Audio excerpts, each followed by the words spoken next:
ప్రభుత్వ భవనం కాబట్టే గజ్వేల్ ఎమ్మెల్యే క్యాంప్ కార్యాలయంలో సీఎం రేవంత్ రెడ్డి ఫోటో పెట్టామని సిద్దిపేట డీసీసీ అధ్యక్షులు ఆంక్షారెడ్డి తెలిపారు. త్వరలో జీవో తెచ్చి ప్రతి ఎమ్మెల్యే క్యాంప్ ఆఫీసులో సీఎం ఫోటో పెట్టిస్తామని చెప్పారు. కేసీఆర్ క్యాంప్ ఆఫీస్ మీద దాడి చేయలేదంటున్న ఆంక్షారెడ్డితో మా ప్రతినిధి Kranthi Kumar face to face. ఆధ్వర్యంలో గజ్వేల్లోని కేసీఆర్ క్యాంప్ కార్యాలయం మీద దాడి జరిగింది. అక్కడ రేవంత్ రెడ్డి ఫోటోను కూడా పెట్టారు. అసలు ఈ రేవంత్ రెడ్డి ఫోటో పెట్టాల్సిన అవసరం ఏమొచ్చింది, గజ్వేల్ ఎమ్మెల్యే క్యాంప్ కార్యాలయం మీద ఎందుకు దాడి చేశారన్న విషయాన్ని సిద్దిపేట కాంగ్రెస్ పార్టీ జిల్లా అధ్యక్షురాలు ఆంక్షారెడ్డిని అడిగి తెలుసుకున్నాం. మేడం, ప్రధానంగా చెప్పండి, మీరు ఎమ్మెల్యే క్యాంప్ ఆఫీస్ మీద దాడి చేశారంటున్నారు. దాడి చేయాల్సిన పరిస్థితి ఎందుకు వచ్చింది?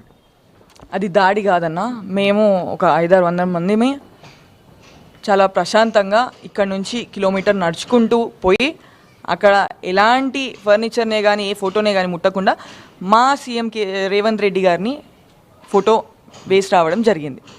అంతే తప్ప దాన్ని దాడి అంటే అక్కడ ఏదైనా ధ్వంసం చేసినామా, ఎవరినైనా ఇబ్బంది పెట్టినామా, అలాంటివి ఏం లేవు.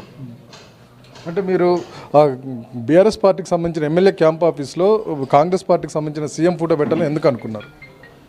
ఆయన తెలంగాణకు సీఎం, కాంగ్రెస్ పార్టీ అంటే సీఎం ఫోటో ప్రతి గవర్నమెంట్ బిల్డింగ్లో కానీ ఆఫీస్లో ఉండాలి.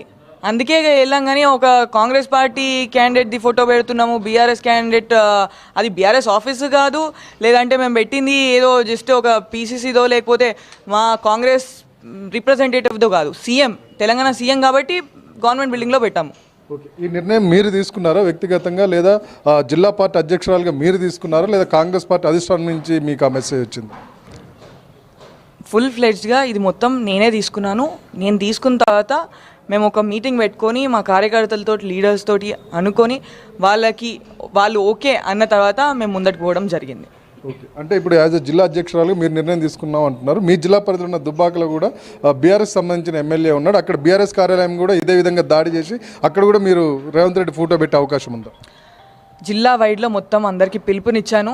ఖచ్చితంగా గవర్నమెంట్ బిల్డింగ్, గవర్నమెంట్ ఆఫీస్, గవర్నమెంట్కి సంబంధించిన దాంట్లో సీఎం గారి ఫోటో ఉండాలి అనేసి చెప్పాము.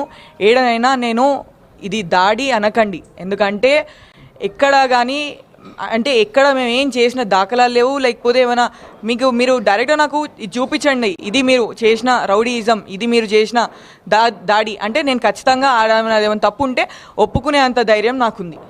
అంటే వాళ్ళ క్యాంప్ ఆఫీస్ అనేది వాళ్ళ వ్యక్తిగతమైన కార్యాలయం, అందులోకి వెళ్ళి మీరు ఫోటోలు పెట్టారు కదా, అది government photo, CM photo government office కాబట్టి పెడుతున్నామని అంటున్నారు. ఇక్కడ ఇప్పుడు రేపు హరీష్ రావు, సిద్దిపేటలో ఉన్న హరీష్ రావు గారి క్యాంప్ ఆఫీస్లో కానీ, దుబ్బాకలో ఉన్న కొత్త ప్రభాకర్ రెడ్డి క్యాంప్ ఆఫీస్లో కానీ ఇదే పరిస్థితి రాబోతుందా భవిష్యత్తులో? మీరు అక్కడ కూడా పెట్టబోతున్నారా? స్ట్రైట్గా మా క్వశ్చన్కి ఆన్సర్ చెప్పండి. ప్రతి దాంట్లో ఖచ్చితంగా రేవంత్ అన్న గారి ఫోటో ఉండేటట్టు మేము చూసుకుంటాం.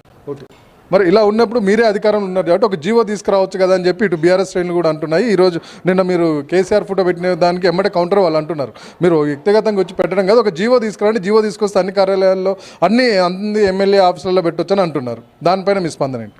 అదే అంటున్నామన్నా, అంటే వీళ్ళు మేము ఫోటో పెట్టినందుకు ఇంత ఇష్యూ చేస్తున్నారు కదా, అఫీషియల్గా పెట్టినప్పుడు అప్పుడు మళ్ళీ ఎట్లా తీసేస్తారో ఏందో కూడా అప్పుడు కూడా మేము చూసుకుంటాం. అంటే జీవో తీసుకొచ్చే ప్రయత్నం ఏమైనా చేస్తారా? మీరు సీఎంకి రిప్రజెంటేషన్ ఇచ్చి జీవో తీసుకొచ్చే ప్రయత్నం చేస్తారా? ఖచ్చితంగా మేము జీవో తీసుకొస్తాం, రిప్రజెంటేషన్ ఇస్తాము. రిప్రజెంటేషన్తో అంటే సీఎం గారికి ఈ ఇన్సిడెంట్ ఆల్రెడీ తెలుసు.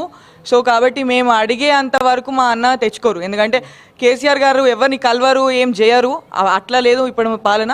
రేవంత్ అన్నకు అన్నీ తెలుసుకుంటాడు. ఖచ్చితంగా ఈ జియో మేము తెప్పించుకుంటాం. ప్రధానంగా బీఆర్ఎస్ వాళ్ళు అంటున్నది ఏంటంటే గజ్వేల్కి సంబంధించి ఇంతకుముందు ఆల్రెడీ శాంక్షన్ చేసిన చాలా మటుకు నిధులు అన్నిటి కూడా ఆపేశారు, ఒక్క రూపాయి కూడా నిధులు రానియట్టారు, ఇక్కడ అభివృద్ధి కుంటుపడిపోయింది అని చెప్పి అంటున్నారు. మీరు మొదటగా ఇక్కడికి రావాల్సిన నిధులను తీసుకురండి, ఆటోమేటిక్గా అభివృద్ధి చెందితే ప్రజలే తమ గుండెల్లో ముఖ్యమంత్రి ఫోటో పెట్టుకుంటారని వాళ్ళు అంటున్నారు. దీనిపైన మీ స్పందన ఏంటి?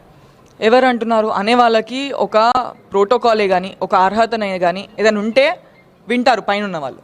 అందుకే మేము అంటున్నాము, మనం అందరం కలిసి తీసుకొద్దాము, రమ్మనండి ఎమ్మెల్యే గారిని, అందరం కలిసి పోయి అడుగుదాము, ఇవన్నీ ఆగిపోయి ఉన్నాయన్న, ఇది మాకు కావాలి అని.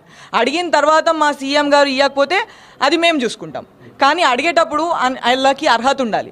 ఇప్పుడు ఆ బిల్డింగ్లో కూడా అర్హత లేని వాళ్ళు, ఒక ప్రోటోకాల్ లేని వాళ్ళు, అది ఆ బిల్డింగ్లో మేము ఇప్పుడు మీకు ఇంకా కొన్ని రోజుల వీడియోలు కూడా తెప్పిస్తాము, అలా ఎట్లాంటి యాక్టివిటీస్ అవుతున్నాయి, ఏమేమి అవుతున్నాయి, ఎందుకంటే ప్రూఫ్స్ లేకుండా. ఇప్పుడు నిన్న వాళ్ళు కూడా అన్నారు, ఒక క్యాండిడేట్ వీళ్ళు చాలా ల్యాండ్సే కానీ ఇట్లాంటి యాక్టివిటీస్ బాగా చేశారు, అక్రమాలు చేశారు అంటే డైరెక్ట్గా ఒక రిపోర్టర్ అక్రమాలు చేసిరు కదా, మీరు ఇప్పుడు ఆపోనెంట్ పార్టీలు ఉన్నారు కదా, సో పెట్టండి బయట అనగానే వాళ్ళు మాట మార్చేసి పాట రూపంలో ఇచ్చాం. ప్రూఫ్లు తీసుకురండి. నేను ఇప్పుడు డైరెక్ట్గా సవాల్ ఇస్తున్నా, మేము ఎట్లాంటి అక్రమాలు, నేనే కానీ మాజీ ఎమ్మెల్యే గారే కానీ నర్సారెడ్డి గారే కానీ ఎలాంటి అక్రమాలు చేశాము, ఎలాంటి ప్రజలను ఇబ్బంది పెట్టినట్టు ఏదైనా ఉంది అంటే మేము అవుట్ రైట్గా గజ్వెల్కేంచి వెళ్ళిపోతాం. భవిష్యత్తులో ప్రతి ప్రభుత్వ కార్యాలయంలో ఇంక్లూడింగ్ ఎమ్మెల్యే క్యాంప్ కార్యాలయంలో కూడా సీఎం ఫోటో పెట్టే విధంగా జీవోని తీసుకొచ్చే ప్రయత్నం చేస్తామని ఆంక్షారెడ్డి చెప్తున్నారు. అంతేకాకుండా దీనికి సంబంధించి జీవో వచ్చిన తర్వాతనే జిల్లాలో ఉన్న మిగిలిన ఎమ్మెల్యే క్యాంప్ కార్యాలయాల్లో కూడా ఫోటోలు పెట్టిస్తామని ఆమె స్పష్టం చేస్తున్నారు. కెమెరా పర్సన్ అనిల్తో క్రాంతి కుమార్, ఐ న్యూస్.